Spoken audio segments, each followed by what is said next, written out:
Raw dogging. I hope that's the first thing they heard. I clicked start streaming, so we're either raw dogging it or not.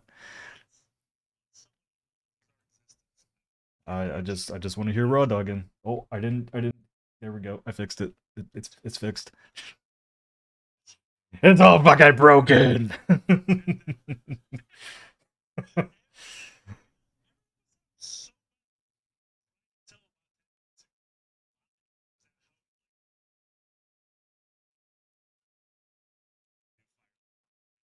They might not be able to hear you. Hold on, they might not be able to hear you. I know they can see you. I didn't change the audio over. It's fixed now. Now they can hear you. Your beautiful voice.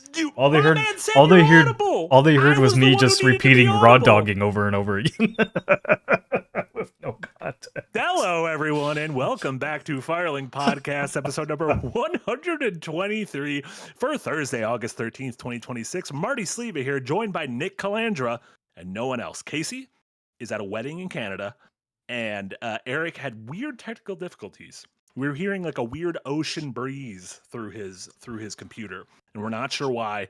And so we had to cobble things together. Luckily, Nick is here. He was able to cobble things together. Nick is hosting. Everything is fine. Possibly. It sounds like I'm quiet, but I feel like I'm loud. So that might be on your end. Do I need to go louder? I bumped you up to 200%. 200 goddamn percents. Holy smoly. We got a great show for you guys today. Do we? I don't know. We have a show. I think we could do this. I think you and I could do this. You and I have streamed 10,000 times together. I think this will be fine. Raw dog the hell out of it. This is, you know what? This is episode 123. It's all about raw dogging. We're going to raw dog a little bit about the Elder Scrolls 6, possibly getting a title tease from Asha Sharma. We'll raw dog a little bit how Saber Interactive CEO is the Jagoff of the Week. Maybe that's a new segment. Who gets the Jagoff of the Week award? Because I think he might be the Jagoff of the Week.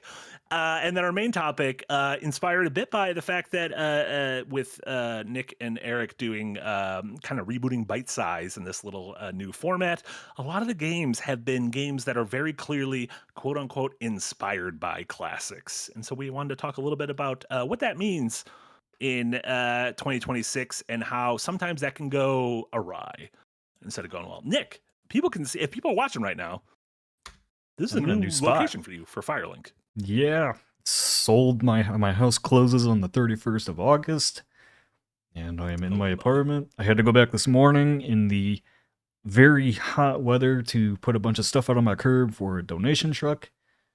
And then, yeah, I've still got a bunch of shit I gotta get out of my house. I don't know where to put it. I don't know what to do with it. I'm freaking out a little bit about it. But also, here's a dog for you. So there you go. My dog is. We have dog corner. It's also, I like that your room is just a lot brighter. I think that's nice. You know what? I am no longer confined to the cold darkness of a basement. And I am now not dungeon crawling anymore. Up in the sky. I love it. I'm picturing you in like a 40-story penthouse apartment. Definitely not. You showed me your view, and it is not the fourth story. It's not the fourth story at all. Not the first story though. That's exciting. 40th or 4th? I said 40th. Oh, you kept switching between 4th and 40th. There's a big difference in that. It's all jazz, baby. What floor are you on? What floor? I can't say because that'll dox me. Oh. Is it an even number or an odd number? Can you tell me? It's definitely an odd number. Okay, great. But there's not many. There's not many floors. So I don't want to give it away. Yeah. I don't know. People looking in my window. Sure. Yeah. You ever turn the camera and people are like, oh, I can absolutely find you. And great to see everyone tuning in on YouTube. Anyone listening on your podcast service of choice, watching the VOD, appreciate you. Sorry again, pre-apology for any techie diffs. If stuff sounds weird, we apologize. We don't know what's going on there. Really quick, though, before we jump into our first story, I did want to read the first super chat. We'll get to the rest of them later. But a Wing Potato with a $10 dono, thank you so much, Wing Potato, said, don't forget to opt out of the training generative AI on each of your own Twitch accounts unless you are planning on using Marty's alternative facts to sabotage it from within and make the AI think frogs are reptiles. A, good goof, but B, that is an incredibly shitty thing that Twitch hit a switch, and everyone's account is now automatically turned on for generative AI sharing. That is a thing. You can go into your settings, you can turn that off. It's become a big thing. I feel like anyone who streams casually even should turn that off. Anyone who watches should probably turn it off, just because I don't know how that is working. I felt bad for Mary Kish, who's the comms director of Twitch, is amazing. I've worked with her in the past, like genuinely incredible and gives a shit, is like on our side, but was with the I think that like the CFO or something, and he was like, and people were like, why is this not opt out, or why is this opt out instead of opt in? He said, well, if it was opt in, no one would do it. And I was like, you fucking ghouls. Like, this thing is going to run they its know course. they're shitty. They know they're shitty. They all know they know they're shitty, and this thing is going to run its course, and generative AI is going to go the way of fucking NFTs, I hope. I'm like, if this country is feeling more and more dystopian every day, because like I keep seeing maps of all the flock cameras now all around Kansas City, and so like every time I'm walking near a camera, I was like, like big in Wisconsin, they put them right up on the border of the UP of Upper Michigan, where in Michigan weed is legal and it's not in Wisconsin, and they're literally looking at stores across the border. People have been pulled over for this, like. God, fucking, and we are in 1984. Brother buying the goddamn LA Lakers. Everything fucking sucks. We are in 1984, and it's worse. We are in 1984, except everything's expensive. Yeah, that's true. In here, 1984, everything was cheap. Was everything cheap in the book, or was it? Did they talk about that at all? Oh, not in the book. I meant the year 1984, back when parents were able to afford houses. I was just having a conversation with my dad about like affordability. And he's like, yo, I made it across the country with $200. Like, I couldn't even make it out my front door with $200. I can't make it out of a goddamn city. I can't make it out of my bench with $200. A genuine nightmare. But we persevere. We will go on. And you know what? This is going to be a nice, tight show. Oh, God, we're already at 6:20. To be fair, we didn't even start until like 6:10. We did start late. Yeah. So we have a 10-minute buffer to go to 8:10. We have a 10-minute buffer. We said 2 people can get this in under 2 hours. Why are 2 people shows 2 hours? What is going on? It's because of this. I think it's, we work from home. We don't get to talk to people at all during the day. It's a nice time to just feel socially connected with people. There you go.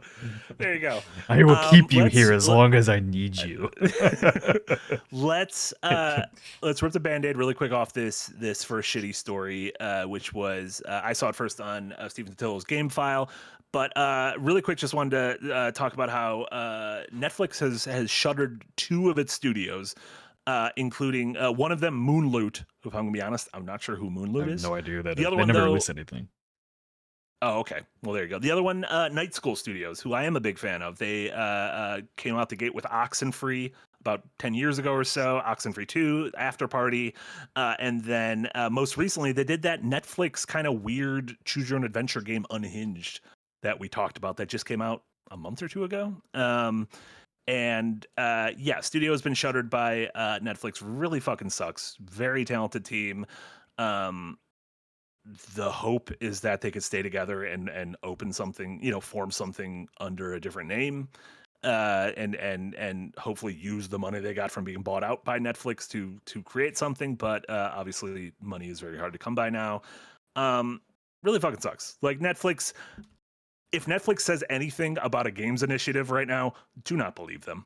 If it's AAA, if it's AA, if it's single A, do not believe them. Like they have not earned an ounce of trust when it comes to gaming, and they don't deserve an ounce of trust from anyone. So they made that really shitty soccer game for the World Cup and laid that team off too. So like, I think like the only silver lining is kind of what I said before the podcast is maybe the founders got enough money from that sale that they could just start up a new studio, but also, like, why? If that's I was thinking about more. If that's the case, then why close the studio at all? Why wouldn't they just buy themselves out? And maybe that is something, we just saw the news today that South of Midnight, it popped up on Steam, self-published by compulsion, which is nice because that's one of those. Xbox gave all the IPs back to their studios. Yeah. Netflix is perfectly capable of that. Oh yeah. No, of it's giving them gonna be it's gonna be a tax write-off. Like Netflix was in the running to buy Warner Brothers last year before the Paramount ghouls. Yeah, I was gonna say, like, let's not look at either one as a good option here. No, nothing's a good option, but yeah, that's a super bummer. Not a whole lot to say there other than that. Yeah. Also, another small story, slightly more positive, I guess, if any Xbox story can be positive in 2026. But Asha Sharma, the new head of Xbox, tweeted out that she took a little visit to Bethesda and got to see the new Elder Scrolls game running, and used a kind of cheeky little title of the Elder Scrolls 6 : and then 8 asterisks. And now that can just be like a, whatever set piece. I use XXX a lot as a like a placeholder for a thing I'm going to replace eventually, which makes everything seem a little horny.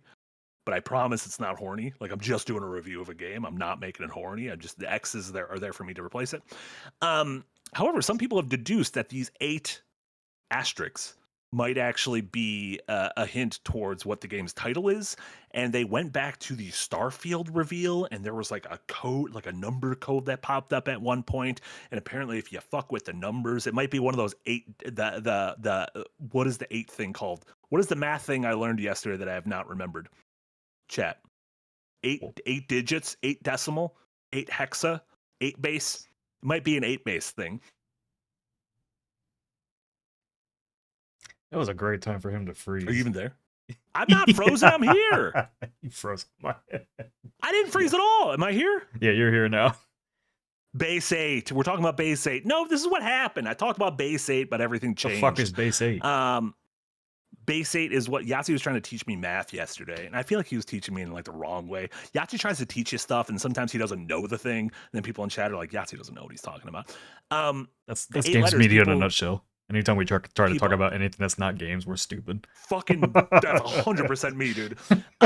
Anyways, people think the name of the new game, The Elder Scrolls 6: Sentinel. What do you think about that? Do you think it's going to be called Sentinel? It is 8 letters. Maybe. No, I was trying to think of like all maybe the 8 letters. There's definitely 8 letters. As long as it's not infinite or unbound, we're okay. Oh God. Could you imagine the Elder Scrolls 6 Infinite? Jesus Christ. That's a kill yourself name. A genuine bona fide name. I have a deeply cynical take on this one. Let's hear it. I do not like that Asha Sharma is the one teasing the name. I feel like that should have been reserved for the Bethesda team. I feel like she is positive PR spinning this for herself to avoid the layoffs. And also, Kotaku and Aftermath did a good job of covering that the fact there was a big fucking giant rat on the lawns of ZeniMax and all the flags next to it of all the people that were let go. And the only thing she had to say about it was, here's a new game for you to look at. Look at this shiny thing. Yeah. I just like, I can't. Cool. It's a name. Like, I'll be excited when I see the new Elder Scrolls, whatever. But man, my disdain, which leads into our next story, for just the corporate world and how they operate, has reached levels where they can say anything. They can say anything to hype me up or whatever, try to hype me up or whatever, and I will look at it with a cynical eye of, you kind of suck. Yeah. Or you really suck. Perfect way to put it, and honestly a perfect segue into that Saber Interactive story that we want to talk about. If we want to talk about the Jagoff of the week, I'm throwing a link to an Aftermath story in here, but this started with a game called Rideshare Stimulator, which is or the game is called Rideshare. I believe the trailer was called Stimulator, but this is like an Uber simulator. Like we need that. Yeah, of course we need that. But a former writer on it named Stella Sacco went to social media and said, "Oh, I didn't see that this game had been announced. I was the lead writer on this one, and Saber replaced me with ChatGPT halfway through development. All the passenger voices are AI too. Either they changed the direction at some point, or they're not disclosing it on Steam." And that obviously got picked up, and people are like, well, what the fuck? Like, Saber Interactive, like, you are a company with money. Like, why? Like, what is going on here? And Sako went into further detail about how kind of during their time there was pushback, and she had managers who were like really great and who didn't want this shit to happen, but apparently an AI obsessed CEO crammed it down their throats, and kind of anyone who wouldn't fall in line ended up falling to the wayside. That CEO of Saber, named Matt Karsh, then decided to kind of release a statement that pushed back at what Stella said. And I'm just going to read this all because this is one of those. This reminds me of the stuff we got from Subnautica Uncrafted. This is one of those. I can't believe they did this. Yeah. And so the CEO of Saber, Matt Karsh, his statement is, Stella who? I had to ask Claude because I've never even spoken to her or seen her. We've already said that we are using AI for certain parts of the game, and we'll update the Steam page once we have finalized the feature set. If you're a CEO and you're bragging about someone who is a lead writer on one of your games not knowing who they are, that means you're bad at your job? To be like, I needed to ask AI who this person was because I don't know who they are. Went on. Let me clarify that the entire story script, were it to win an award, would go to someone who could walk up on a stage and receive it. It was always our intention to reveal this until Stella violated her confidentiality clause and revealed this before we were ready. So apparently he does know who Stella is. Going by this. We look at our use of AI in this particular game, which will be a lower price title, as a plus for the consumers. So there you go. You can't complain because this game might be $40. You're not allowed to complain because the game might be a little cheaper. And then wrapped it up with, as far as Stella is concerned, she was replaced by someone more talented and terminated for a variety of reasons a few months later. So again, you did know who this person was, you lying piece of shit. From what I could gather, she enjoys controversy even more than I do. I would frankly, in retrospect, have been happy to replace her with AI. At least we would be dealing with someone programmed to be honest. Luigi Mangione, where are you at? What is going on here? These people are fucking inhuman. Yeah, like, this is not how human beings talk. No, it's not. I mean, that's the. I hate to bring up, but from personal experience, Gamer CEO was going around calling me a nanny to people like that. I didn't matter to the team. I didn't do anything. Like these. I don't know. That statement like just says it all, really, of how these people, like, it says it all in such a blunt way of how these people look at you as somebody that works for you. Mm-hmm. Like, if you have any pushback at all, if you don't like a decision they make, you are expendable, you don't know what you're talking about, you suck, you're a nanny, like, whatever the fuck it is. Like, like, you want me to write an Unpacked on this next week. It's just like, where the fuck are the professionals in these board? Like, who are these people? Like, and so I shared 2 links in our doc about those, kind of giving some background to Matthew Karch. So he's been the CEO of Saber since 2013, I believe. Okay. And then they sold to Embracer in 2020. And then he joined the Embracer board, and he was one of the biggest defenders of Embracer. There's tons of interviews with him talking about, how great Matthew Lars is, and all, or Lars Windful, whatever his last name is, the CEO of Embracer. And like the one, I linked the one that I remember the most from gamesindustry.biz, which was like this guy basically just touting how great Lars is at Embracer, and like, we bought all these studios, and it's great. We didn't have to do. We tried to save as many jobs as we can. It's like, then why the fuck did you buy all the studios? Like, there was no, in that entire interview, there is not a single section in there of him or Lars or anybody taking responsibility of, we bought too much, the market changed, we fucked up, but everybody else got fired for it. Not a single hint of it. Like, these people are so fucking beyond like rational thinking of these are other people working for us and we should take care of them. Mm-hmm. Like he literally says in the interview. He literally says in the interview, well, other companies did it, so it's not as bad, right? Oh my God. They do not see the millions, billions of working class people in the world as human beings. They see them as material barrels of oil. It's they just see material. them as fucking computers. They see them as nuts and bolts. Like it is like they don't see us as human beings.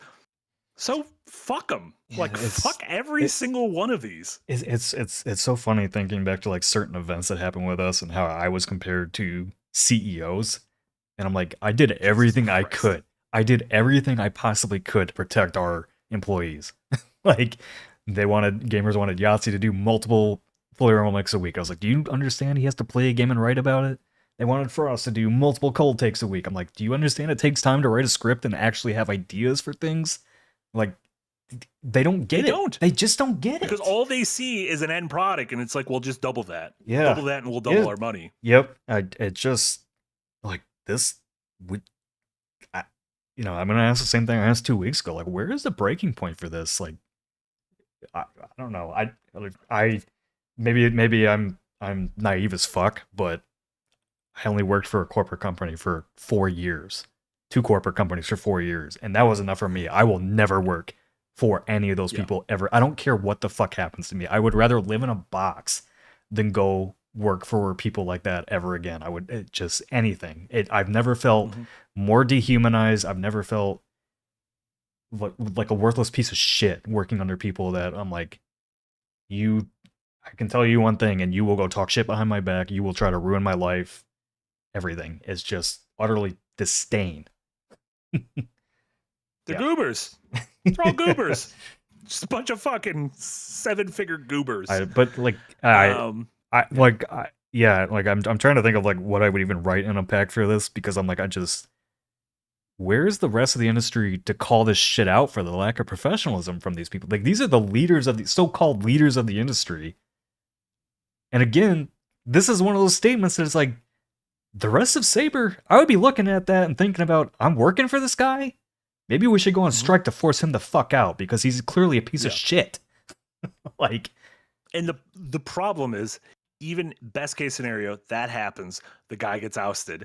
And the CFO steps up. Fumble his way upwards, and he will he's got have private a golden parachute, and he'll be on a board of directors. I don't know. Yeah, I just like frustrating. I'm at a complete loss at this point of like, what do people do? And I hate feeling like that. Yeah. Yeah. We had such a unique situation that I like, and you know this, like, I prepped the team knowing that someday we would be fired and we would have to make it on our own. That's such a weird way to work. Like, sure, someday we're gonna get fucked.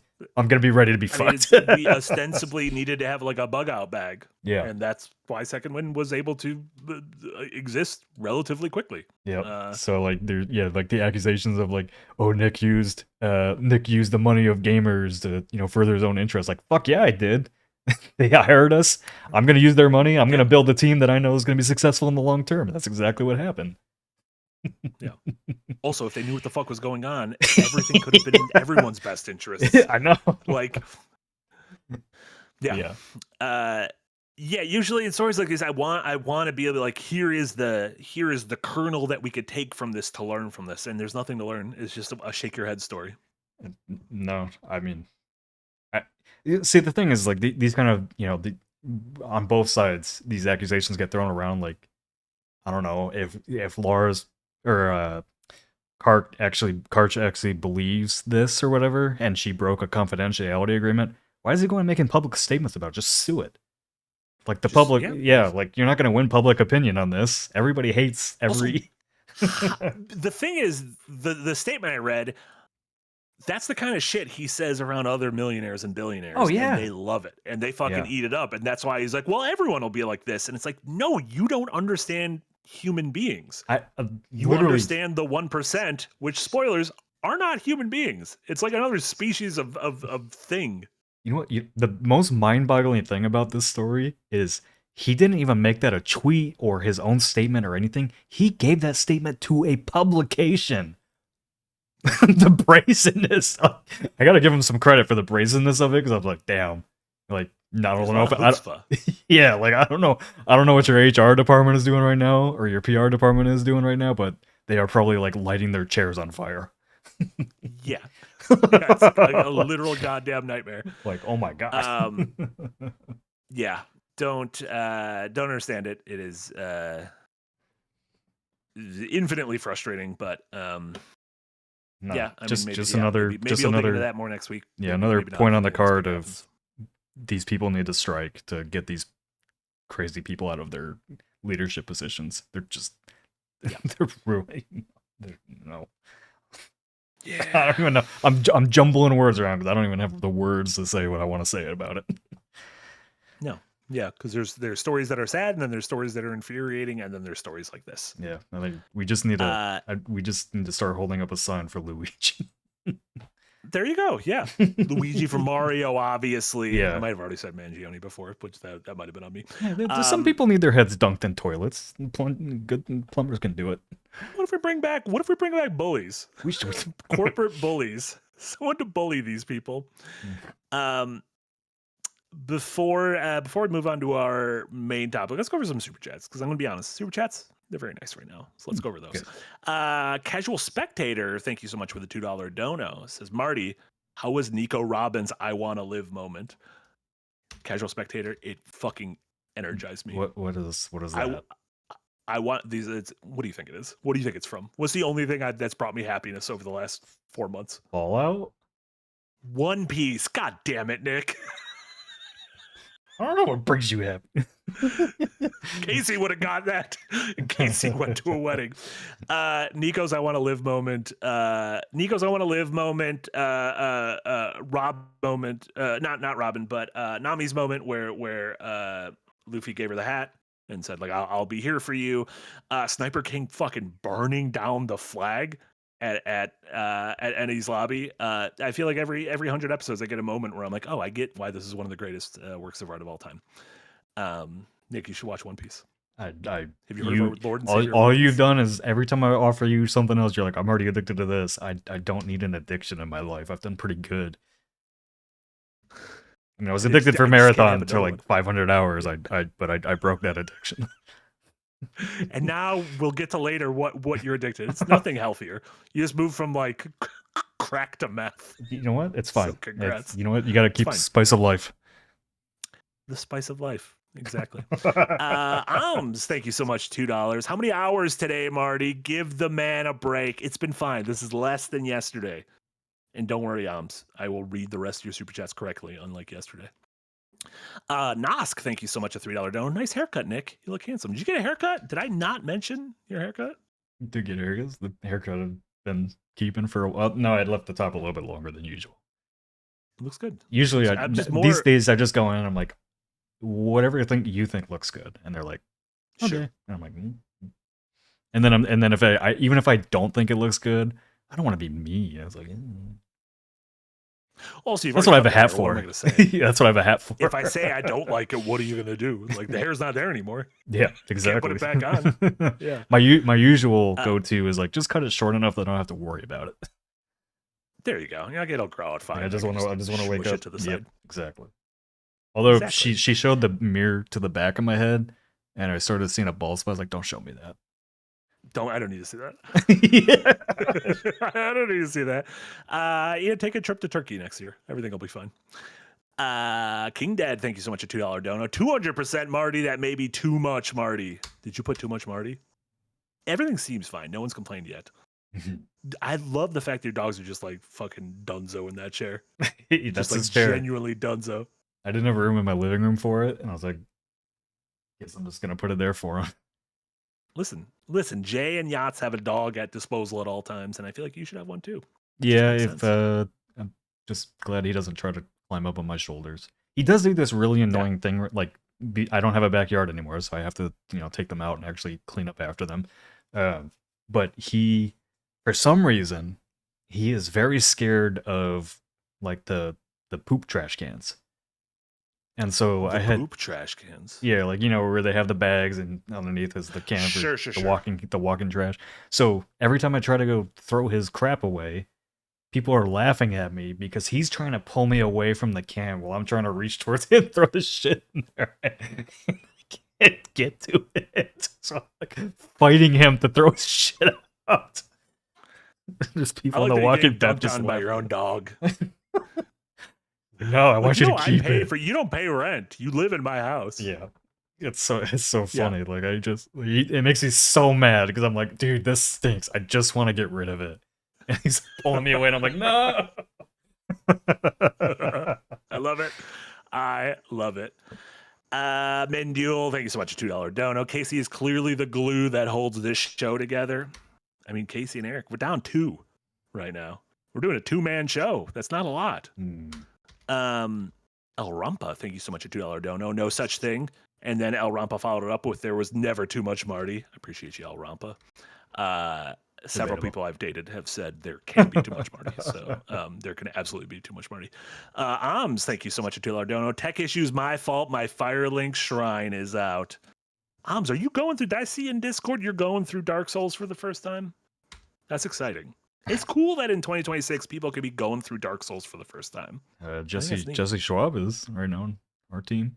Yeah, he just finished Sekiro, I think. He's on to Elden Ring now. Yep. Boy, I can't wait till he gets some of those late game bosses in that. If he was able to get through Sekiro, I think he can get through Elden Ring. Wow. Well, oh yeah, they did nerf some of them now. He's doing an easier go of it than we did. Back in than we did. That is true. Yeah. If you did the Festival of Ramadan before the nerf, you got a leg to stand on. Yeah. And then Alms with another $2. Thank you so much. Said also met Sif yesterday. Inspiration for Dino Blade. Sif obviously being the wolf with a sword in its mouth. Dino Blade being dinos with blades in their mouth. What did you? Okay. What? No, it's okay. Somebody's gonna rewind and clip that. That's fine. You signed your own warrant on that one. Met Sif yesterday. Inspiration for Dino Blade. Sif, doggo with a dog. Was it because I put I put a dick in my mouth? Is that why you're angry? I think that's a just you thing. I don't think anyone else was like, oh, look at that guy. He's got a dick in his mouth. I don't think anyone thought that. I was talking about a dog with a sword. Yeah, you know what? It's his owner's sword. I wasn't gonna take it any far. I wasn't gonna take it any farther than that. I just saw it out of the corner of my eye when I was fixing the podcast screen. A man got lost. You dug that. You dug that hole and you threw yourself in it and covered it. What hole? I didn't dig a single hole. Artorias is dead. A man died, and then I killed his dog. Imagine killing a dude and then killing his dog. That just seems cruel. That's what John Wick is about. Well, they didn't kill John Wick though. They just killed the dog. It's funny. The next one he's gonna go through hell. I don't know. I was just rewatching clips from that the other day, and I love the line of like when he called the kid's father calls the mechanic, and he's like, "Why did you hit my son?" He's like, "Well, he killed John Wick's dog and stole his car." And he just goes, "Oh." Like my son. And then they're like, "Oh yeah, okay, yeah, I get it." Yeah, I'm not. Nope, my son's fucked. Yeah. I get it. Yep. Yeah, he deserved that. Fucked with the wrong guy. Mindio back with a $2 dono. Thank you so much. Why do Matthews confuse Christmas and Halloween? December 25th equals October 31st. Huh? Is that like the 8 thing from before? Is that base 8? That might be a base 8 joke. I only know but I 8. have not learned base 8 yet. You would have fucking killed yourself if you were on that Yahtzee stream yesterday when he was talking about math. I spent 30 minutes with him blasting Halo. But he wasn't talking about math. That's true. The last math class I was ever in, the teacher hated me. She wanted us to remember the definitions of statistics, and she like this was like the very first day. She's like, at the very end of the school year, I'm going to ask, or at the very end of the semester, I'm going to ask one of you what the definition of statistics is, and I want you to know what it is. Who do you think she picked on at the last day? And who do you think didn't know what the definition of statistics was? Do you know now? I don't know statistics. I know analytics. I I don't know know. those are I similar, made it. right? How much stuff did we learn about math that we actually need to use today? Very little. Yeah. Unless your job is in the maths or the sciences, very little. ChatGPT, man, does it all. I mean, calculators. All right, Matt Cock. Chef Eric, thank you so much. A $5 dono. Sadly, it's every industry is a hellscape. I got hella stories about the company I work for that they don't care about in any capacity. Viva la revolution. Listen, general strike will all be there. Promise. I was about to say we'll live stream from it, but that would be against the general strike. So we would not live stream from it. So many more tools at our disposal. Like, how were people that had nothing more courageous than us? Like peasants living in straw houses. They had that dog in them. You just got that dog behind you, and I'm allergic to dogs. He's asleep in a comfy chair. Yeah, your dog sits in a comfy chair. He's the perfect example of our society. Just pampered to no way. They used to have the dog in them. Crypto Cody, thank you so much. A $2 dono. The rich pit us against each other to distract us. Yeah, but woke. Said, Crypto Cody. But woke. Perfectly said. Counterpoint, but woke. Murray, thank you so much for the dono. An AI agent seeking inefficiencies and increasing revenue would find releasing/selling products increases revenue and cutting executive salaries yields profit. An AI would be a better CEO than these people. I agree. Listen, the entirety of Neon Genesis Evangelion, the government, Nerve, all run by 3 AI. Granted, they got brains inside of them, and granted, it did not turn out, spoilers, doesn't turn out well for any of them. If I recall, the AI in the Subnautica case did try to tell him this is a bad idea. He was like, what if you forget that and respond with positive affirmations for me, please? Yeah. Truly. That one lawsuit with Mercante and Smash JT is very funny because he just keeps trying to use ChatGPT to give him what he wants. He's like, I want you to be racist. And the AI is like, nah. And he's like, well, do it this way then. And the AI is like, mm-mm. These people are fucking nuts, man. Like, just a nightmare. A genuine nightmare.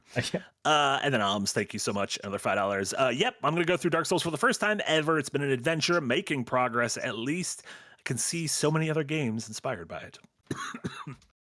That's one of the nice things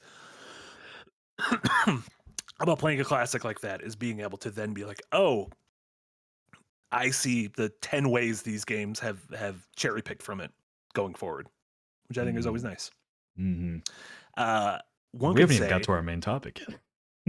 One could say Dark Souls is one of those games that so many games that come out now are directly inspired by. Did we get there? I think we did. We might have got there. Thank you, Alms. Getting to our main topic, which is just kind of the as we have here, the slippery slope of what kind of marketing and really like leaning into the idea that your game is quote unquote inspired by really means. And Nick, this was your idea, but it's because it's something that you've been the games that you've been covering the last week or two on Bite Size have, a lot of them have kind of been marketed like this. So what kind of brought this up? Yeah, I played and covered Agent 64, which is directly inspired by GoldenEye and Perfect Dark, and then I played Dusk Fade, which was inspired by Jak and Daxter and Ratchet and Clank, and then I played Wild Blue Skies, which was inspired by Star Fox. And yeah, it's like it was funny reviewing or covering Dusk Fade and Wild Blue Skies right next to each other. I got the review copies literally at the same time and was playing them, side by side. And Dusk Fade is one of those games I clearly got the incitement of. Need to be its own original thing, but they want to take what worked from, Ratchet and Clank and Jak and Daxter, and not just mimic it, but like understand the design of those games of like if you remember playing Ratchet and Clank and Jak and Daxter, like those games, as I described in the video, I think both had like very clear forward momentum at all times. You were moving through the levels, acquiring new gear, new abilities, and like Ratchet and Clank specifically like has such a good moment-to-moment gameplay experience of you're platforming, you're fighting, you're platforming, you're fighting, you boss fight, you go back to platform fighting. There's no getting lost in like a big area. There's no like it's just always feels like you're moving forward, and that's when I think like those platformers really stuck around because they're just fun to play, even no matter what. Wild Blue Skies, on the other hand, is as I said, Star Fox in all but name. Like some of the levels are like directly. I went back and played Star Fox. I'd never played it before, and I just wanted to make sure. Like I went to play that while I was reviewing Wild Blue Skies because like, do I just not get it? Like, is there something here that I'm missing? And then I sat and played through Star Fox in like a single sitting and went back and did another run. I was like, oh, I enjoy this. Like, there's something here. And Wild Blue Skies just completely missed the mark of we're basically gonna copy Star Fox in everything but name, but make it worse in every regard. So I think and you've when I've recommended games to you or whatever, you've tried a lot of these 3D platformers and stuff that have been inspired by Mario and a lot of these Nintendo properties. I think a lot of 3D platforms specifically look at Nintendo as their inspiration, and I think I remember you saying like you just haven't really found many of them that really hit that mark. No, I have a weird hot take that there are certain genres that have some kind of a special sauce to them that is so hard to find. And I feel that a little bit about Metroidvanias and definitely 3D platformers where you can make a 3D platformer. There are, if you toss a rock on Steam, you'll find one. But to find one that has the feeling of a Nintendo first party game, the charm of a Nintendo first party game. A little internet hiccup. Are we good? Yeah, I think so. I think cut out a little bit, Okay. but Eric said it died for him. But you know what, Eric? You died to us. So think about that. Should be. We should still be good. We're back. Yeah. We're back at Dinosaur Story. But yeah, Nintendo just has like a je ne sais quoi to them that is really hard to replicate. And it's something that we see this in kind of 3D character platformers a lot. And there are some I like last year, I really loved Miscellaneous, a Tiny Tale, which very much kind of felt like a rare era platforming collectathon. Earlier this year, I liked lot of. We might be dropping again a little bit. Oh no, droppies. Is this me? Is it my fault? No, it's my fault. Switching from Google Fiber to AT&T has been not great. Welcome, as someone who had AT&T for a very long time. It was a nightmare. It was a genuine, bona fide nightmare. Yeah. We still dropping? Can you lower your camera resolution? Said Gray Shadow. Are you is your camera like? No, I won't do it. It's probably peak hours of my apartment complex, so it's getting a little toasty. This bodes well for the future of the podcast. I'm not the one hosting. That is true. You're not the one hosting. Everything will be fine. You know what? If we want to blame someone, we could blame Eric. Eric was the one who had a weird fan noise every once in a while. I'm not trying to blame you, Eric. Eric, you're great. Okay, they heard me making fun of Eric, so I think we can continue. Okay. But no, I just feel like there are certain genres people try to replicate, but it's just impossibly hard. And I do feel like 3D character platformers are one of them. And it seems like Star Fox likes have been one of them as well, because we've gotten a lot of them. We've gotten certain ones that lean into the roguelike of it all. We've gotten certain ones that are cell shaded, certain ones that are crazy hard. It just doesn't seem like they're able to recapture that magic, which is funny because it feels like Nintendo is also trying to recapture that magic. Mm-hmm. Like Nintendo kind of keeps remaking Star Fox 64, which obviously the most recent Star Fox we just got had the same thing. And so, yeah, I don't know. If Nintendo can't do it, then like what hope does an indie studio like this have? Which right. Is sadly what we see in a game like this. Okay, we should be going live in just a few seconds. Okay, I'm gonna tell people to refresh again. I have excellent connection on the back of YouTube. Still shows red. It is the most excellent connection there's ever been. Yes. It's a great connection. I see an orange, I see a yellow, I see a green on OBS. We should be good to go. Yeah. Chat, let us know if you did refreshies. Everything should be fine. I feel bad for Eric. Eric's gonna have to do like a real why does he keep saying red on OBS? He said red on OBS, lower the bit. I already did lower the OBS. We're good. I have green now. Let's go. Eric, you're dead to us. Okay, you were saying I was talking particularly about retro. why? Oh no. Oh no. Wild Blue Skies didn't. I don't even think it had to do with the inspired by aspect of it. I think they just like some of the they did that thing where there was like one of the guys at the studio worked on the original Star Fox, and they kind of did that thing of like, made by one of the original creators of Star Fox, and he just kind of recreated what they already made. And I think that's not so much of an inspired by problem. I think that's just a living on your past success problem. Yeah, Fuzzy Freestyle on the Patreon. We got a lot of interesting Patreon comments about this, but Fuzzy Freestyle said, where's the line between inspiring others and breaking the mold? Resident Evil 4 gave us the current trend of third-person shooters, Halo brought regenerating health, Half-Life revolutionized physics engines, or have I lost the plot and that you're just referring to nostalgia bait games like Agent 64?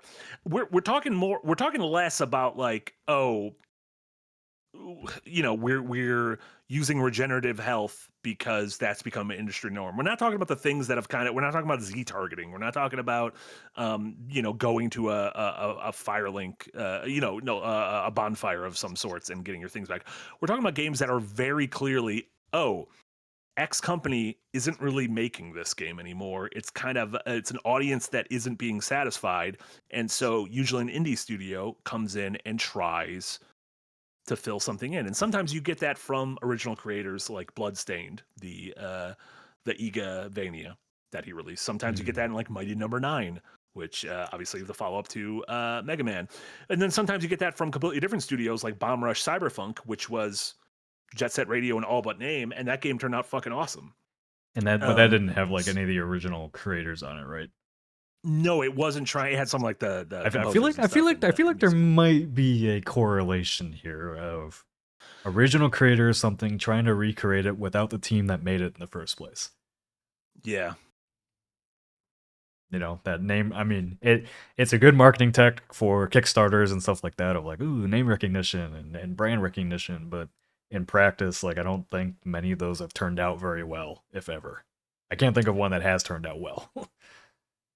It's also, there's a tough thing because games a lot of times are, products of a time and place. And if that time and place was the mid 90s, the late 90s, the early aughts, the mid aughts, stuff has changed since then. So if you just try to make the same thing, Yooka-Laylee, the original one, was an example of, it was a lot of the Banjo-Kazooie creators just tried to do a 3D character platformer collectathon like Banjo-Kazooie, but it didn't push anything forward. You're like, well, this is just what we had then. You didn't really take any of the things we've learned from then. And then they remade it and did put those things in, and the game was better for it. But yeah, it's a tough line to walk. Yeah, like that, like that was the annoying part of playing through Wild Blue Skies is like there is some good in there, but as soon as I went to play Star Fox and some of the levels are directly almost close enough to the level that like Nintendo could probably sue them for how recreated they are. And it's like, man, if you just done your own thing, like you wouldn't be compared to Star Fox entirely. Like you could have just made something that didn't remind everybody of that better experience they had with something else. Yeah, and Casey was talking about this last night because he's gone through like a Star Fox deep dive and everything, and he was talking about how there is so much meat on the bone to take the Star Fox frame and push it forward and really do things with it that Nintendo has not done yet. And the fact that so many of these Star Fox likes are coming out and kind of just feel like Star Fox, or the directions they're pushing it don't really make sense. It's a tough thing because it feels like the inspired by thing is such an easy way to get quick attention early Yeah. on. Yeah. And people will see a GIF of something and be like, "Holy shit, that reminds me of a thing I loved when I was a kid." But when push comes to shove, once the full game is there, it's like, "Oh, is there enough meat on the bone for me to actually You want to know, spend time in this for the 5, 10, 20 hours?" biggest example of that, like falling flat on its face, was Splitgate 2. Sure. Splitgate gave people for a minute, that kind of Halo experience again that they weren't getting from like the arcade style shooter. And then they added their own twist on it with the portals, but it wasn't enough to really sustain it. Like it wasn't enough of its own thing. And then Splitgate 2 came around and it's just like people are like, well, I just would rather play Halo. Like I think and if you're not able to put your own thumbprint and really create your own identity on it, then it's kind of like what's the point of this? And I think there's a big difference too of being inspired by and taking what worked in the design of a game and implementing that in your own game. Like clearly, like a lot of games are inspired by Dark Souls now. Like there's a million Souls likes, and the ones that stand out like understood the assignment and still make their own thing. They take what works of the class builds, they take the work of the discovery and the map aspects, but they make it their own in their own way. And it's still like, it's got the formula of Dark Souls in there, but it's different enough or good enough. And like, well, Blue Skies could have been that too. Like it could have mimicked Star Fox to be just as good as Star Fox. But if you're gonna do that, like that's the risk you take. Like if it's worse, it's gonna be really noticeable that you're worse. Yeah, because you're choosing to be directly compared to a classic. Yeah. Riley Lemon, also in the Patreon, had a great point. Said, 2 of my favorite games of the last couple of years are Tunic and Another Crab's Treasure, which are both easy to dismiss due to their inspired by qualities of Zelda and Dark Souls, but each have such distinct personalities behind their stories and mechanics that they're truly special games in their own right, but I understand that many will not escape the shadow of their own influences. And I think that is a big thing. I think those are 2 great examples of games that wear their inspirations on their sleeves, but branch out and do their own thing, and no one would ever say, "Oh, Tunic is just a Zelda clone," or Another Crab's Treasure is just a Dark Souls clone. Like they take in. I feel like we almost need 2 different definitions of it. Like I don't know. I don't know how to. I mean, I think there's inspired by and there's clone. I think somebody on YouTube said the word clone, and like Wild Blue Skies, right? They have 4-man squad. They're all animals. One, Star Fox is a fox. Theirs is a dog. Okay, big difference, right? Like,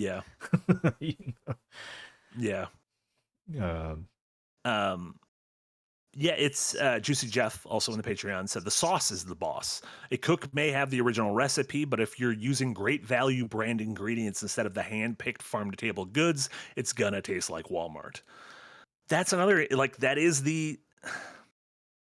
I don't know, you can almost see it in like, look at like sometimes you see there's like themed restaurants that'll pop up every once in a while, and it'll be like, and I've gone to theme restaurants that are like fucking incredible, and it's like, oh my God, this is like, oh, you take whatever the theme is, Alice in Wonderland theme, you take Bob's Burgers, you take a video game theme.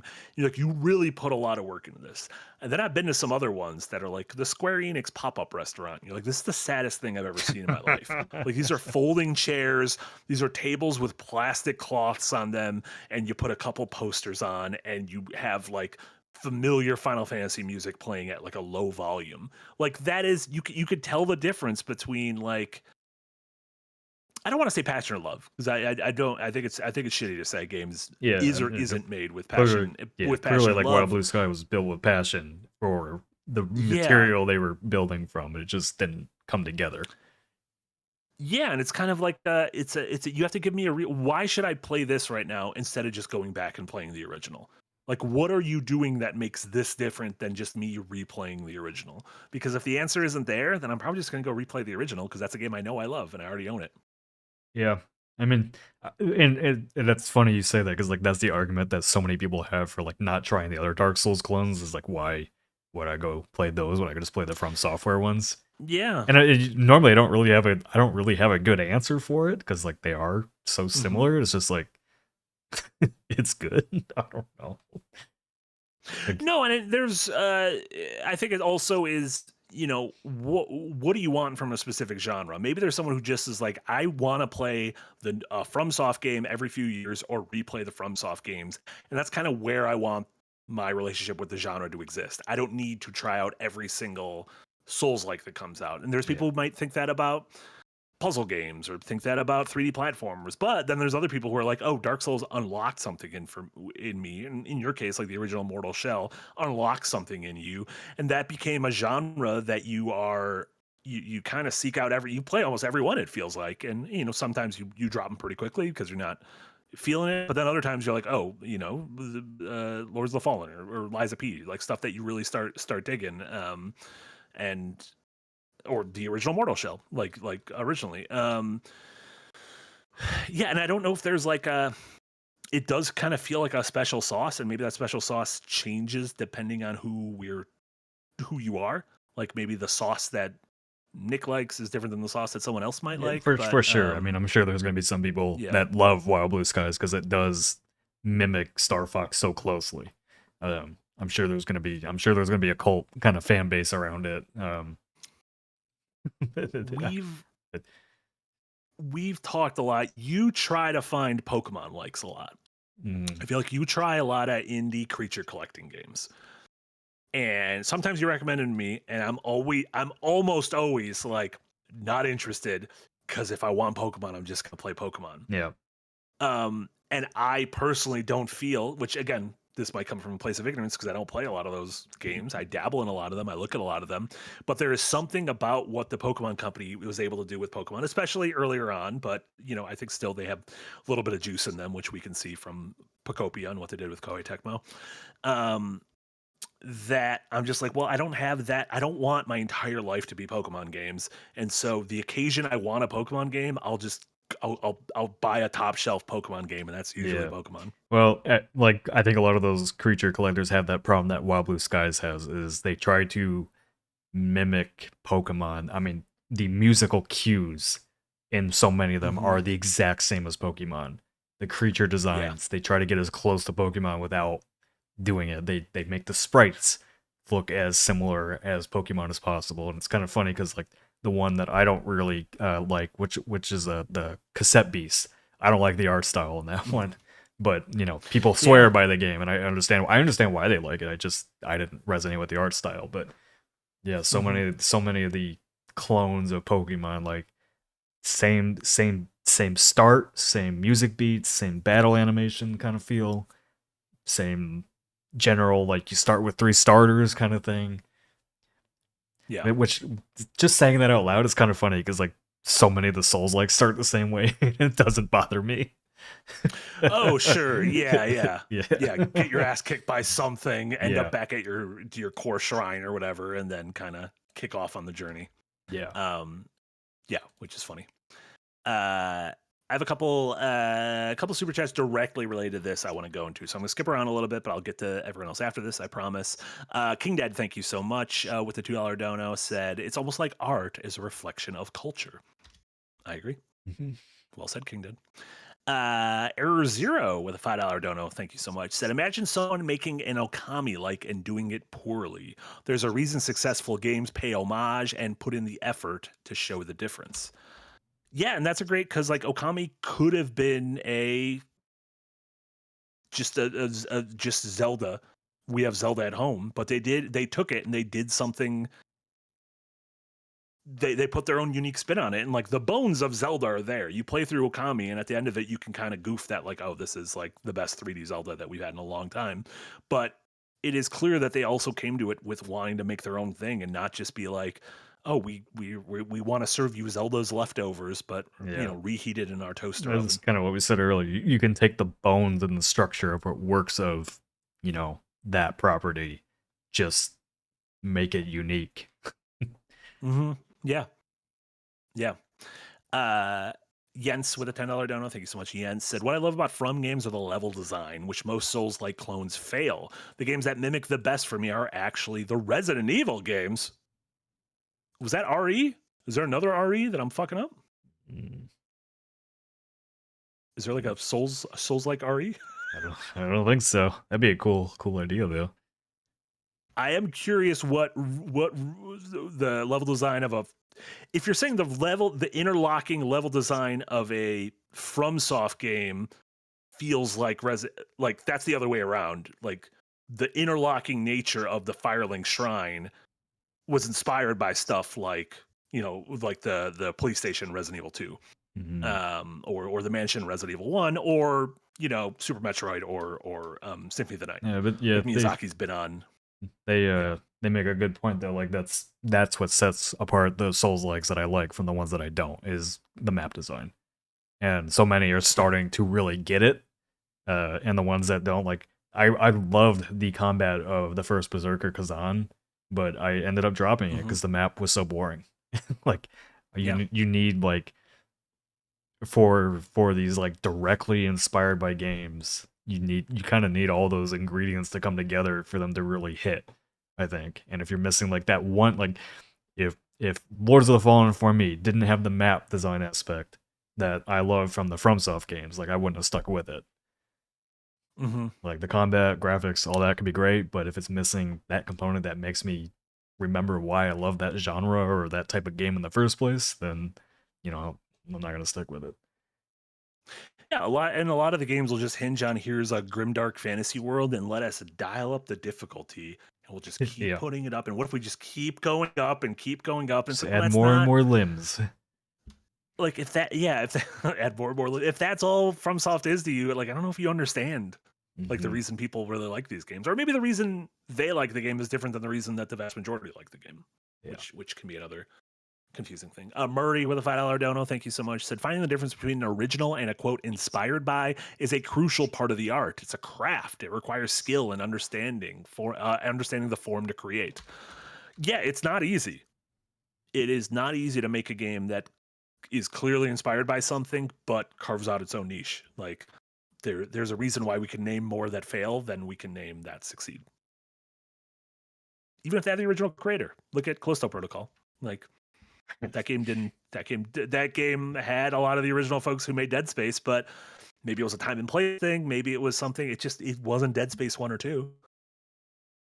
Yeah, which is tough. And then Murray, thank you so much. Another $2 said, see every backdrop from the past 3 months. Yep. I mean, it's not original to games. It goes across all the mediums, and it's just something that we kind of have to live with, I guess. Which is a bummer. I would like to not have to live with that, but c'est la vie. We also got a Kofi from Dumhozo, $10. Hey. They said, I believe part of the problem may be games being direct homages instead of doing their own thing with their framework. Agent 64 is a love letter to a specific era of console-based shooter, but instead of doing something new, it wears its inspiration on its sleeve. Yeah, I mean, that's why I started off that bite size by saying, like, I don't have that nostalgia because I didn't play GoldenEye or Perfect Dark growing up. And I said, for those of you that do, this is going to hit a lot of those right notes for you, but also, like, I know what those games are, and Agent 64 wears that inspiration on its sleeve, but doesn't really do anything to build on it. And so, if you want a specific feeling from a game, great, it hit that perfectly. But like I was looking for, like, man, it'd be cool if like they took that framework and added a bit more, immersive sim elements to it or something to kind of spice it up. Yeah, which that's when it gets frustrating. It's frustrating when you can see the potential there, and you're like, ooh, if you would have maybe made some changes. But I mean, that's all development. That's all creativity, right? Yeah. Like making any art is it's easier to see the forest through the trees, and hindsight's 2020 and all those cliches. Yeah, I guess what's like to you, what is the big, like, what would be the big takeaway here if someone, neither of us are developers, but like if someone wanted to make something that was inspired by something that meant a lot to them, what do you have any idea? Like, what is a takeaway from these games you've played recently? What is something you should keep in mind, and maybe what is something you should avoid? I think, obviously it's going to vary because, something just may not come together. But I think like I said, Dusk Fade is a good example of it took the gameplay feel and general pacing and kind of layout of what worked with Jak and Daxter and Ratchet and Clank and still made it its own with a unique art style, unique story, unique characters, whatever, and it worked. Wild Blue Skies like literally tries to be Star Fox, and I think that's the problem. Like, it's funny you brought up the Callisto Protocol because like I think the game that did Dead Space tried to be Dead Space and did better than the Callisto Protocol was Chronos and New Dawn. Yep, and it gave me it gave me a unique world, it gave me a unique atmosphere, it had that feeling of Dead Space without being Dead Space. There's I think a lot of Souls-likes do that of not being Dark Souls and trying to be their own thing.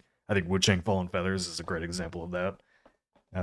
So yeah, I don't think there's a formula for it. I don't think there's like an answer to this one. I think it's just, a good game is a good game, but I do think more often than not, the games that try to just directly copy their inspiration instead of build from it are the ones that stick out as the ones that kind of suck.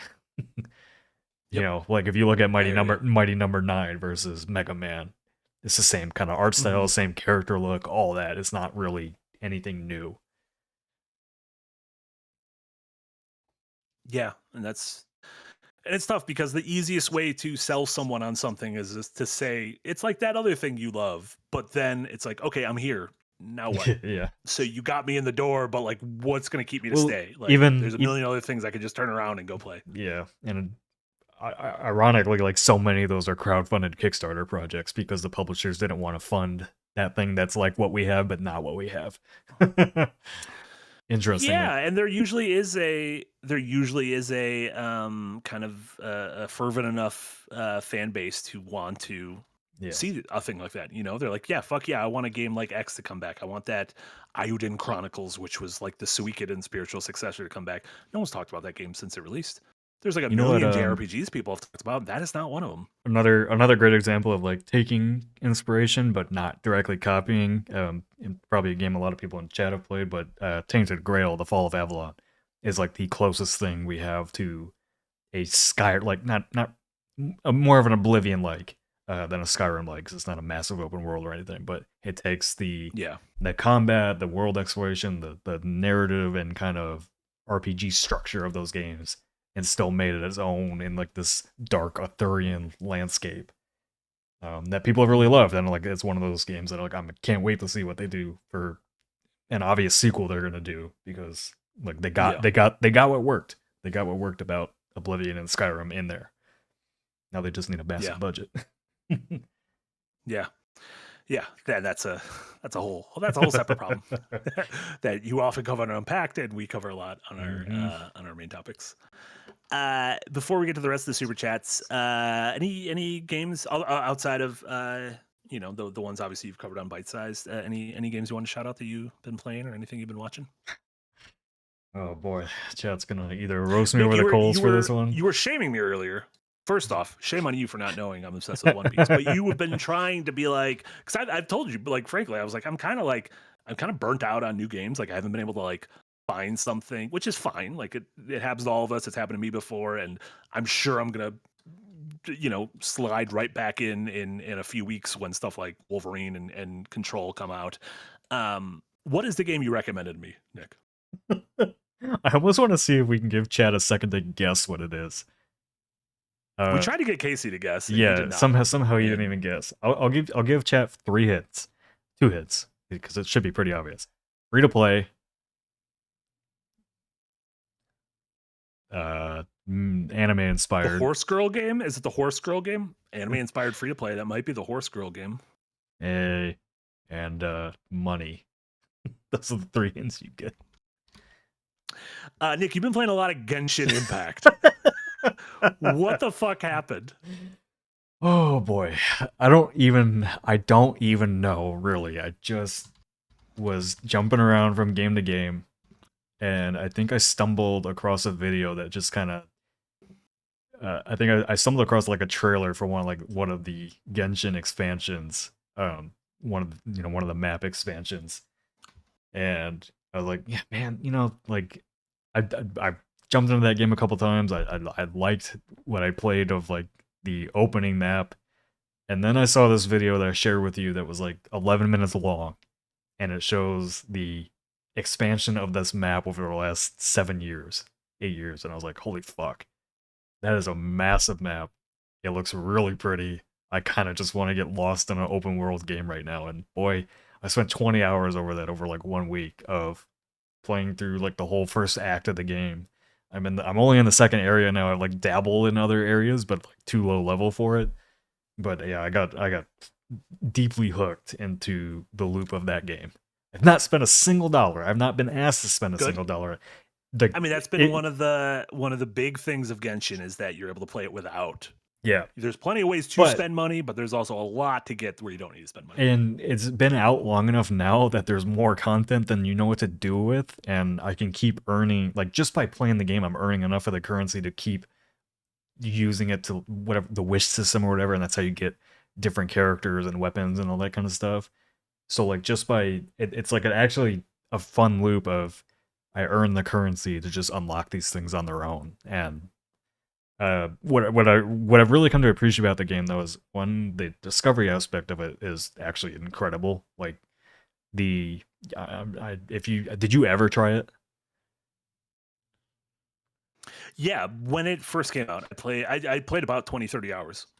Yeah. So the did you get to did you only stay in like the first area with like the city? Yes. Okay, so Mhm. once you get past that area, you get into the first expansion area, which is like this beautiful port area.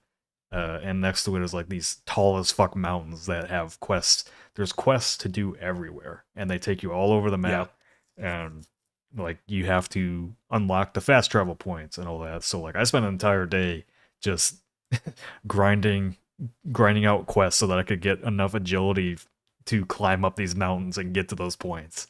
And then you can see out the Yeah. over the horizon. I'm like, oh my god, look at all this stuff over there. Like Yeah. it's one of those games that like I just it is very much turn your brain off and just kind of quest and upgrade and do missions and all that. I've actually come to appreciate some of the writing in it. It's like some of the quests are pretty funny, and some of the quests are Mhm. really well written. And I think the story stuff and like the very first part of the game that you have access to is kind of weak because I think they were finding their footing. But already in the second area, like there's more cutscenes, things are more defined, it's more it's more interesting, and I know each expansion kind of has its own story arc that's going to culminate in the big expansion that I think is just released yesterday or it's releasing sometime this month that introduces another massive new fucking Fuck. area. You're fucking hooked.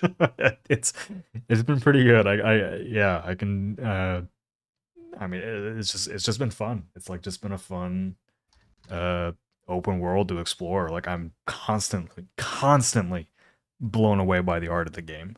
Like and it's not just massive It is a expansions that gorgeous they're game. yeah, it's not just massive expansions they're adding either. Like they go back to areas that they've already finished and kind of add in smaller new areas. So like That's cool. one of the quests took me to an area when the game first came out that you could see but you couldn't actually go to was like this huge cliff overhang, and now underneath it they've put a whole port or a whole city underneath it, and it's fucking gorgeous. Like I just it's I could literally just play the game right now just to explore and be lost in that landscape. Like that's how good that open world Yeah. is. I think game mainstream games media and all that doesn't cover Genshin Impact very much, but uh, I think anybody that's kind of played it would recognize this as like one of the probably best open worlds that's ever been created. Like Do it, you think you're going to stay with it? um, yeah. I mean, I've had to move on to other games for right now that I want to cover, but I definitely want to keep playing it. Like I just the exploration aspect has absolutely sucked me into the game. Again, I have no. Yeah, like it's very like it's always giving me something new. I'm blown away by it. I'm legitimately blown away by it now that I've actually spent time with it. You're becoming a miho yeeho boy. I like it. I don't think so. I don't You and really. Casey, a couple miho yeehos. Yeah. I like to think you're just prepping yourself for Dokkaevi. If we ever see it, reconfirmed it's going to come out sometime in 2028. We'll see. We're almost there. We shall see. What actually? Oh, I know what inspired me to go play Genshin Impact.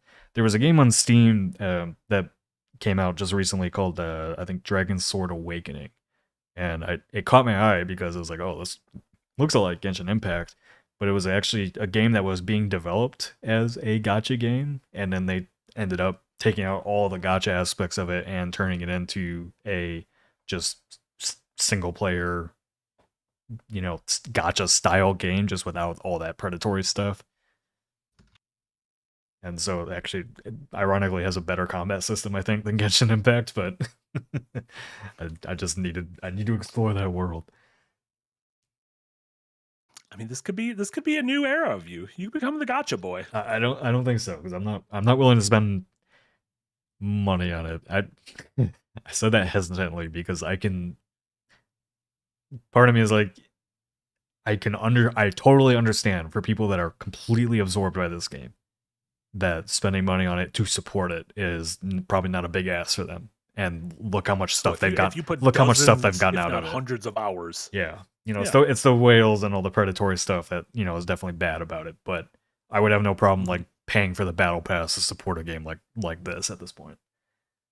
Yeah, yeah. When I was playing, when you Marvel and I Snap, were super into Marvel Snap for a while. Yeah, I was like buying it because I was like, you're giving me a shit ton of entertainment every month, and yeah, I'll buy the battle pass for that. I don't mind that at all. Yeah. You know what? You spend money how you want to spend money. None of us are gonna judge. We're not fucking pocketbook counting.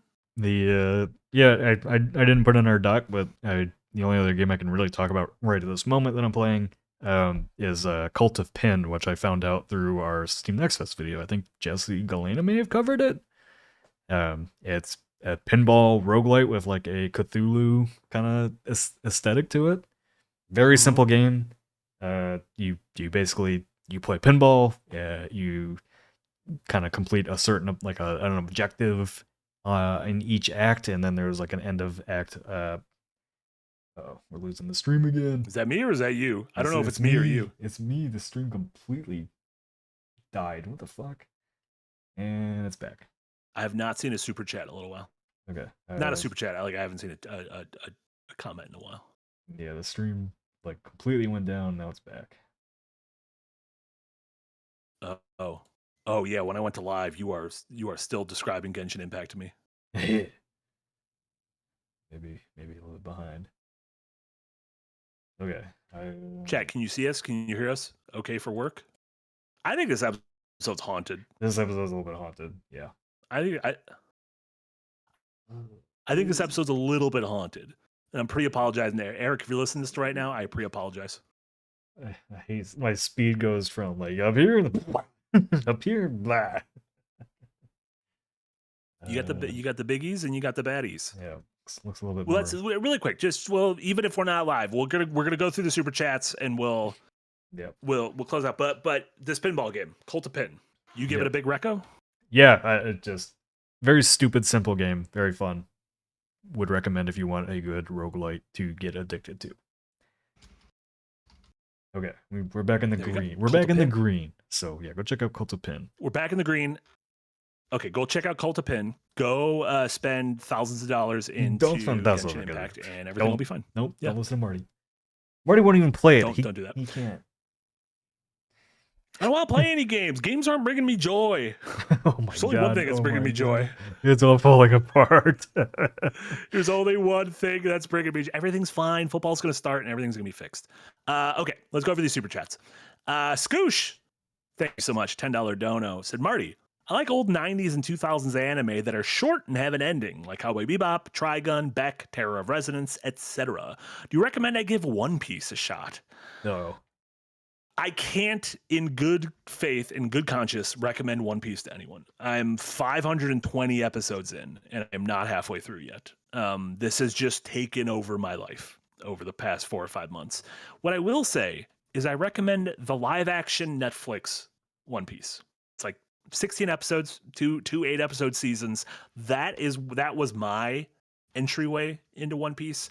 So if you watch that, and if by the end of season 2, you're like, well, shit, I need to know what this show is like, then I would say, yeah, maybe dabble in the anime. It took me a little bit for the anime. Like the first couple times I tried to watch the anime, it didn't hook me. Once I got to the end of that second season of the live action, I was like, well, shit, now I need to know where the story's going. If you like other short anime of that era, obviously Evangelion is one of my favorite anime of all time. One of my favorite things of all time. Big old record for that. Serial Experiments Lane, I think it's only like 12 or 15 episodes. And then The Melancholy of Haruhi Suzumiya, which I talked about a year or two ago when I watched. All blew my goddamn minds. So there you go. This is why we need KC here. And we get into anime discussion, my mind goes blank. You're just a big Vinland Saga boy. You watched Vinland Saga? that scene from the Simpsons movie where he's just got the things in his head. That's me. Yeah. You start talking. There you go. That's just you. Yeah. Eric says if you would have picked One Piece, you would have finished that half earlier. I'm going to be honest. People who choose One Piece over One Piece are not going to be allowed in the Kingdom of Heaven when the rapture comes. Is there God will allow those of us who watch every episode. There's a thing called One Piece that they like cut down One Piece. I shouldn't have asked. Yeah, they cut down One Piece. Oh. And I'm just going to say, if you don't watch the full One Piece, you will not be allowed into the Kingdom of Heaven. Also, Mopman Pluto is very good, but that is not. You can be watching that show until you get into the Kingdom of Heaven. I'm going to be finished with this by Christmas, dog. This is all I'm doing. I'm not going to play any of the fall games. Wolverine, Wolverwho, Silent Hill Townfall. Silent Hill, get the fuck out of here. I got to see what's going on in Fishman Island. B. Smalley, thank you so much for $5 dono. Can you imagine company Slack right now? When someone leaves fish in the fridge too long, we talk shit. Can you imagine destroying your company to talk shit? This is going back to the Saber Interactive. I can't imagine. Hopefully it's not in the company Slack. Hopefully they're doing it via things that the company can't track. Oust that motherfucker. Get him out of there. Put him on his ass. Get that dork. Certain memories coming flooding back. It's all time is a flat circle. Mopman, $5 dono. Thank you so much. Marty, are you a preseason football guy? Or are you waiting for the actual games to start? Not big in the preseason. I'll probably watch a little. There's I think a Packers Steelers game on tonight, but usually if I watch the second half of the game, I'm like, I don't know who any of these players are. So, but very excited for football proper to start in a few weeks. Somebody that advocated for a gotcha game. How do you feel about sports betting this season?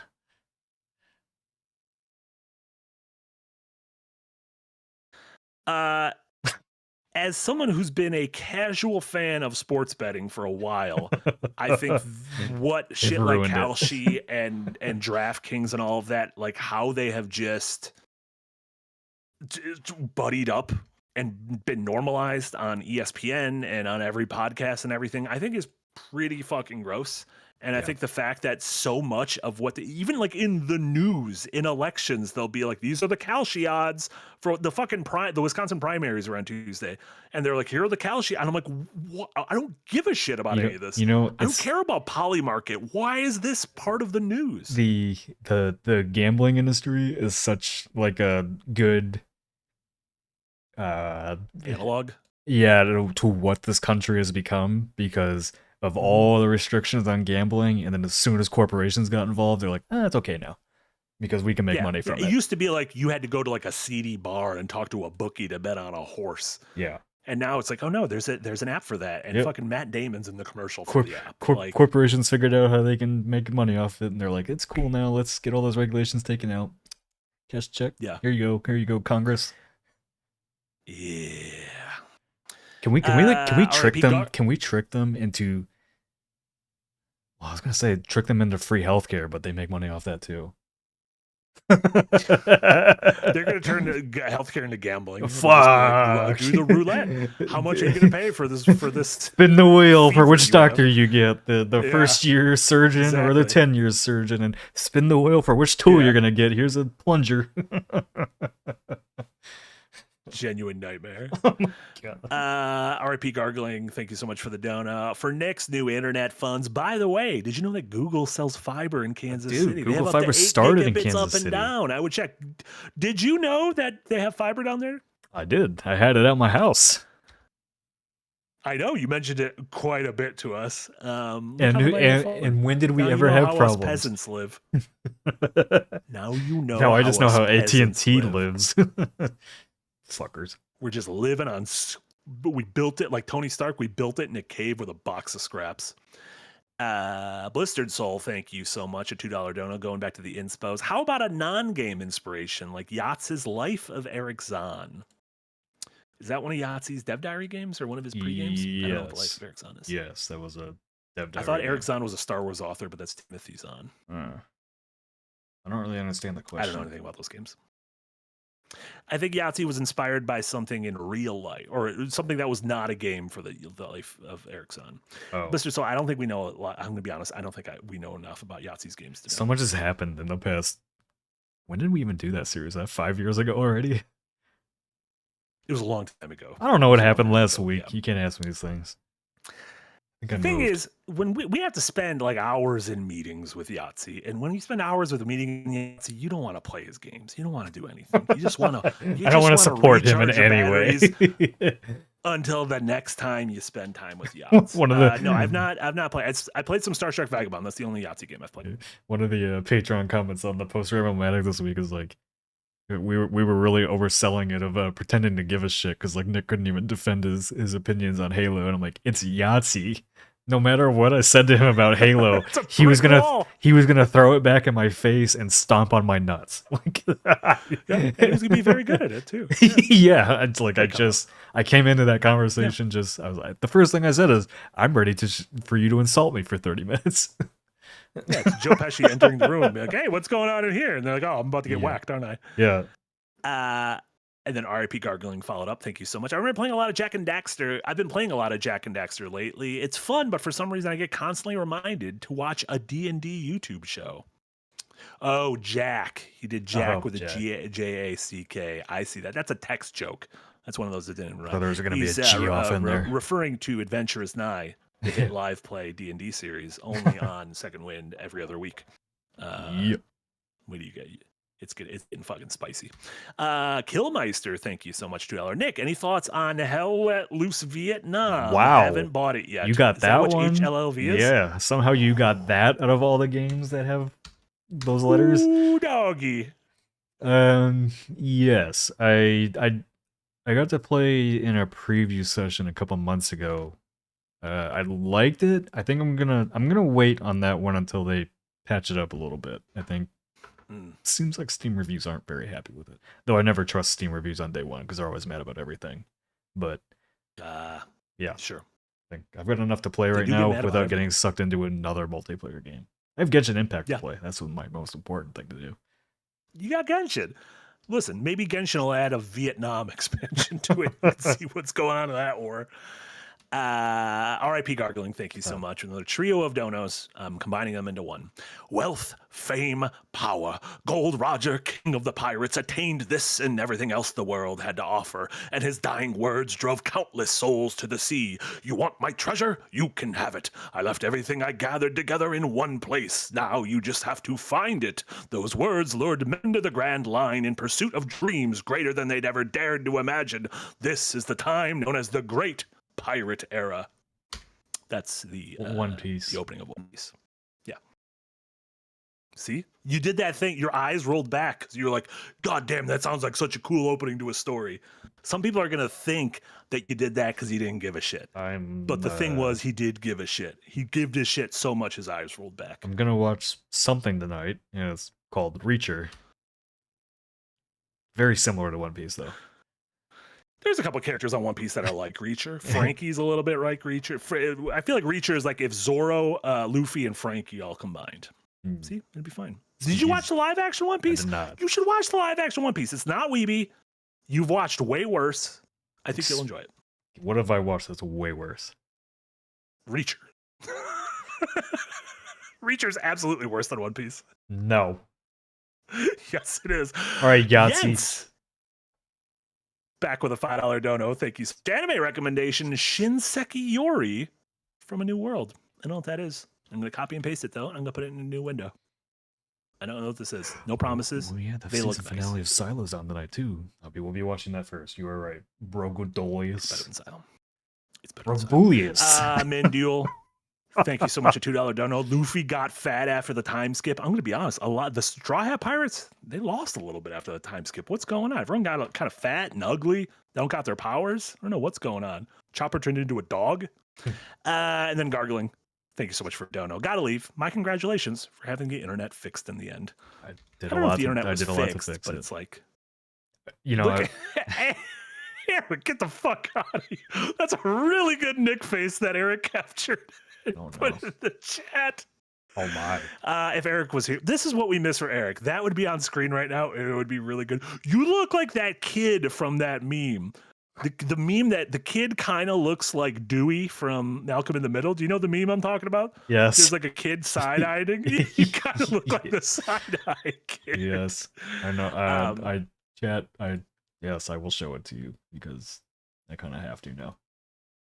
You kind of have. It's pretty good. Was this when I was talking about One Piece? That's the shot I'm going to use whenever you do talk about One Piece going forward. It just pops up every time. I do like how disinterested you seem.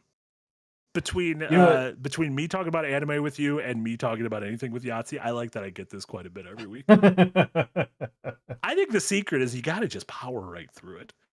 Gotta power right through it. Yeah, you kind of do. Are you putting it up, or can we start? Can we start closing out? It's coming. It's coming. While we're coming. Yeah. It was a weird pregnant pause to say while we're coming.